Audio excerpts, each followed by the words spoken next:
আসসালামু আলাইকুম প্রিয় দর্শক। অবশেষে যা ভাবা হয়েছিল তাই হচ্ছে। সেটা হচ্ছে যে জামায়াতে ইসলামী তাদের নিবন্ধন ফিরে পাচ্ছে। এই নিবন্ধনের মামলাটা অনেক দিন ধরে আদালতে ঝুলেছিল। আওয়ামী লীগ যখন সরকারে ছিল প্রথম দফায়, তখন তারা 2013 সালে এই জামাতের নিবন্ধন হাইকোর্ট আদালতের একটা মামলার মাধ্যমে হাইকোর্ট সেটাকে বাতিল করেছিল। আমি যদি একটি হিস্ট্রিটা একটু আপনাদেরকে বলি, তাহলে মনে করতে পারবেন আপনারা যে এই রাজনৈতিক দলগুলোর নিবন্ধন দেওয়াটা শুরু হয় 111 গভর্নমেন্ট আসার পর থেকে। কারণ 111 গভর্নমেন্ট এসে বললো যে প্রত্যেকটা রাজনৈতিক দলের একটা নিবন্ধন থাকতে হবে এবং নিবন্ধিত রাজনৈতিক দলগুলো একটা প্রতীক নিয়ে নির্বাচন করতে পারবে। তখন 2008 নির্বাচন যেটা হয়েছিল, সেই নির্বাচনে কিন্তু জামাতে ইসলামী তাদের নিজস্ব প্রতীক দাঁড়িপাল্লা নিয়ে নির্বাচন করেছিল।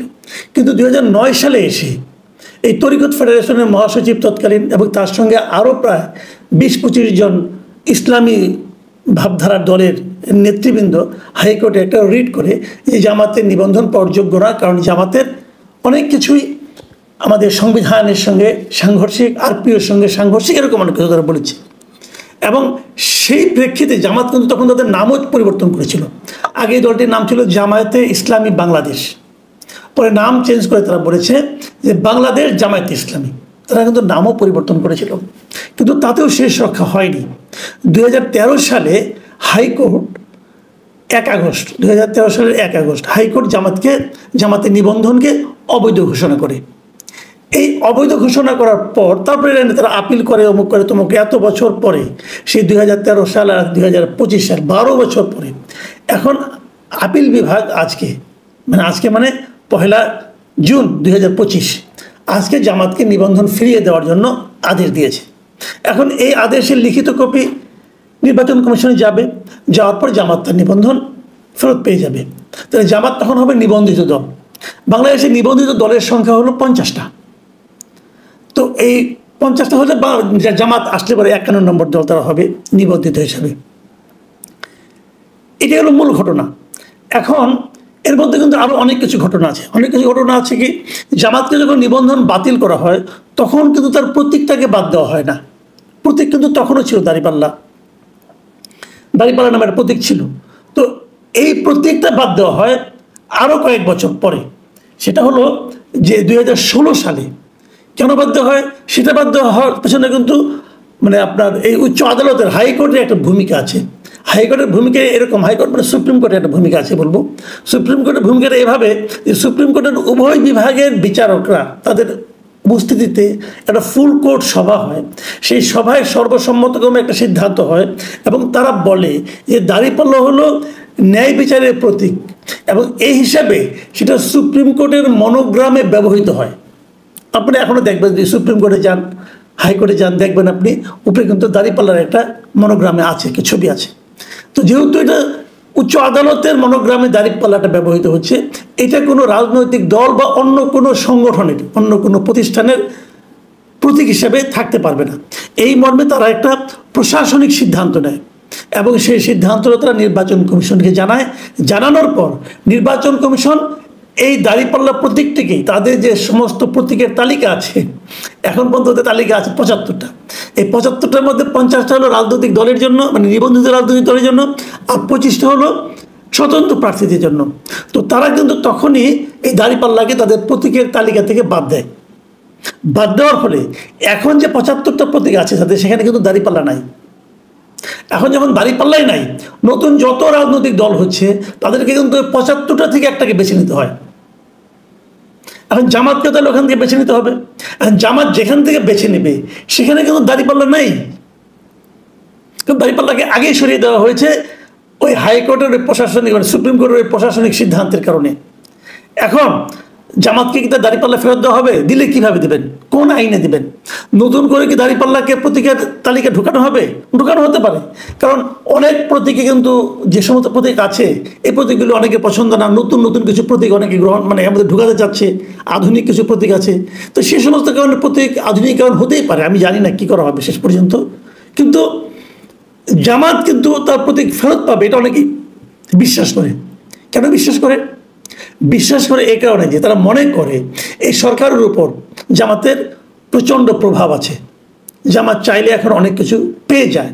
তো জামাত তো প্রতীক চাচ্ছে দাঁড়িপাল্লা, কারণ তারা বলছে যে আমরা তো দাঁড়িপাল্লা প্রতীক নিয়ে 5-6 বার ইলেকশন করেছি, কাজে আমরা দাঁড়িপাল্লা প্রতীক, আমাদের এটা দলীয় প্রতীকও বটে, তাহলে আমরা এটা পাবো না কেন?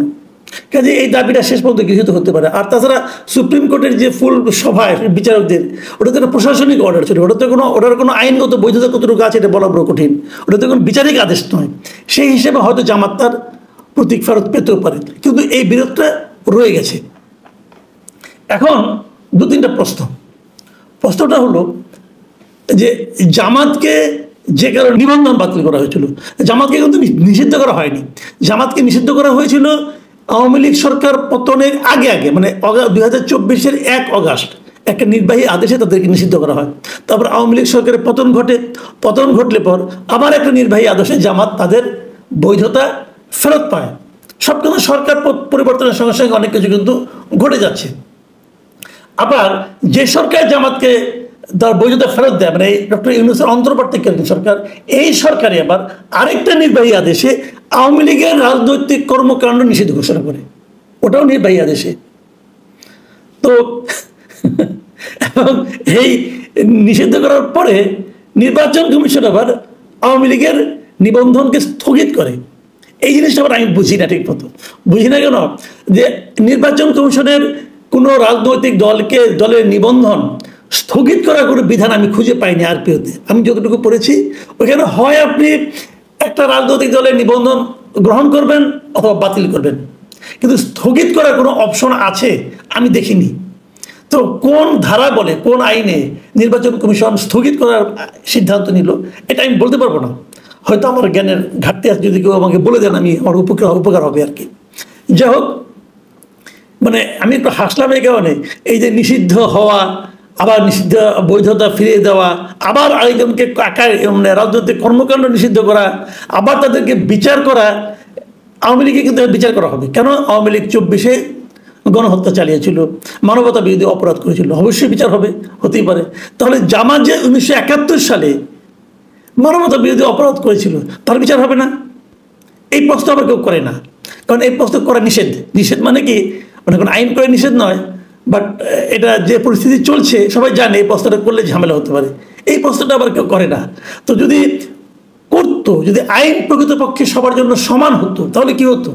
যখন আপনি আওয়ামী লীগের বিচার করবেন 2024-এর কর্মকাণ্ডের জন্য, তখন একই সঙ্গে আপনি 71-এও জামাতের কর্মকাণ্ড নিয়ে বিচার করবেন। তখন আওয়ামী লীগ আমার জামাতের কর্মকাণ্ডের বিচার হয় না এই কারণে যে তখন এই ট্রাইব্যুনালের এই বিচারের ক্ষমতাটা ছিল না। এখন এই ক্ষমতাটা আবার ট্রাইব্যুনাল এই ক্ষমতা বৃদ্ধি করছে কিন্তু এই বর্তমান সরকার ট্রাইব্যুনালকে একটা ক্ষমতা দিয়েছে যে কোনো রাজনৈতিক দলকে তারা নিষিদ্ধ করতে পারে যদি তার বিরুদ্ধে এরকম কিছু প্রমাণ পাওয়া যায়। তো যেহেতু একটা নতুন ক্ষমতায় ট্রাইব্যুনালকে দেওয়া হয়েছে, তাহলে এই ট্রাইব্যুনালে জামাতের বিষয়টা আসবে না কেন? জামাত কিছু মানবতা বিরোধী অপরাধ করেছে, এই দলটাই করেছে, এই নামেই ছিল দলটা, তাহলে সেটাকে কেন বিচারের আওতায় আনা হবে না? এই প্রশ্ন কেউ করে না, এই প্রস্তাবও কেউ দেয় না। হয়তো সরকার পাল্টে গেলে আবার কি হয় কে জানে, এটা আমরা বলতে পারবো না। সরকার পাল্টে গেলে নতুন যে সরকার আসবে তারা যদি তাদের জন্য জামাতকে হুমকি মনে করে, তাহলে তো জামাতকে নিয়ে আবার একটা এরকম ট্রাইব্যুনালে মামলা উঠবে, আবার কিছু একটা হবে। এই দেশে ভাই সবই সম্ভব। এই দেশে কখন কোনটা হয় আপনি কিছুই বলতে পারবেন না। সরকার পাল্টে গেলে সব পাল্টে যায়। সরকার পাল্টে গেলে বিচার বিভাগের চিন্তা চেতনাতেও পরিবর্তন আসে। আমরা দেখছি আগে যখন বিচার বিভাগ সবাইকে ফাঁসি দেয়, পরে বিচার বিভাগ সবাইকে বেকসুর খালাস দিয়ে দেয়। এগুলো আমরা দেখছি। এগুলো দেখতে দেখতে আমাদের অনেক কিছুর উপরে কিন্তু আস্থা উঠে গেছে। তবে সেই প্রসঙ্গ পরে আলোচনাটা হচ্ছে জামাতকে নিয়ে, জামাতের মানে প্রতীক প্রাপ্তি নিয়ে, নিবন্ধন ফেরত পাওয়া নিয়ে, আগামী নির্বাচনে অংশগ্রহণ নিয়ে, এবং পেছনে আসতে করে জামাতকে আপনার মানবতা বিরোধী অপরাধের জন্য বিচার করা হবে কিনা সেইটা নিয়ে। এই প্রশ্নগুলোর উত্তর খুবই সহজ, আপনারা সবাই জানেন যে কোন প্রশ্নের কি উত্তর।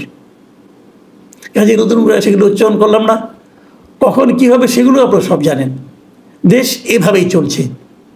এদেশে সবাইকে সমান চোখে দেখা হয় না, আগেও হয়নি, এখনো হচ্ছে না, হয়তো আগামীতেও হবে না।